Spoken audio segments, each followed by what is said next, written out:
Istanbul చర్చలకు 24 గంటల ముందు రష్యాలోని న్యూక్లియర్ బేస్లపై డ్రోన్ దాడులు జరిపి ఉక్రెయిన్ భారీ విధ్వంసం సృష్టించింది.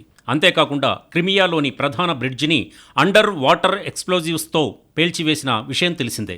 ఈ 2 ఘటనల తర్వాత ఉక్రెయిన్ యుద్ధ స్వరూపం మారింది. రష్యా టెర్రరిస్టు వీటిని చర్యగా ప్రకటించి టెర్రరిస్టులో శాంతి చర్చలా అంటూ ప్రెసిడెంట్ పుతిన్ కాల్పుల విరమణ ప్రక్రియకు ఫుల్ స్టాప్ పెట్టాడు. దాంతో యుద్ధం కొనసాగింపు అనివార్యంగా మారింది. ఇక ఇప్పుడు రష్యా ఏం చేయబోతోంది, ఉక్రెయిన్ దాని పశ్చిమ మిత్రులు ఏం చేస్తారు అనేది తేలాల్సి ఉంది. ప్రస్తుతం పరిస్థితి చాలా సున్నితంగా ఉంది. ఏమాత్రం తేడా జరిగినా 3వ ప్రపంచ యుద్ధం మొదలైనట్టే. అణుయుద్ధం జరిగినా ఆశ్చర్యం లేదంటున్నారు పరిశీలకులు. రష్యాను ఏకాకిని చేసి ఇంకా ఇరిటేట్ చేస్తే మొదటికే మోసం వస్తుందన్న విషయాన్ని బ్రిటన్, జర్మనీ, ఫ్రాన్స్ మర్చిపోతున్నాయి.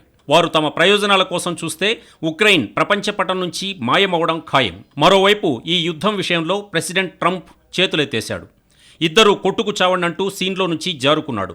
అంతకుముందు పుతిన్ తనకు ఫోన్ చేసి ఉక్రెయిన్ అంతు చూస్తానని చెప్పినట్టు ప్రెసిడెంట్ ట్రంప్ స్వయంగా పేర్కొన్నారు. అమెరికా అధ్యక్షుడి తీరు పశ్చిమ దేశాలలో అలజడి రేపుతోంది.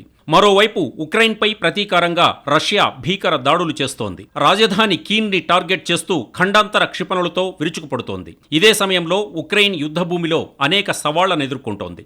ఆయుధాల కొరత వేధిస్తోంది. గగనతల రక్షణ వ్యవస్థ లేకపోవడంతో రష్యా క్షిపణులు, డ్రోన్ల దాడులను తట్టుకోలేకపోతోంది. మరోవైపు రష్యన్ దళాలు యుద్ధ భూమిలో ముందుకు కదులుతూ ఉక్రెయిన్ భూభాగాలను ఆక్రమిస్తున్నాయి. గత ఏడాది కాలంలోనే ఏకంగా 5,000 చదరపు కిలోమీటర్ల భూభాగాన్ని ఉక్రెయిన్ కోల్పోయింది. ప్రస్తుతం సుమీ రీజియన్ కొలాప్స్ అయ్యే దశలో ఉంది.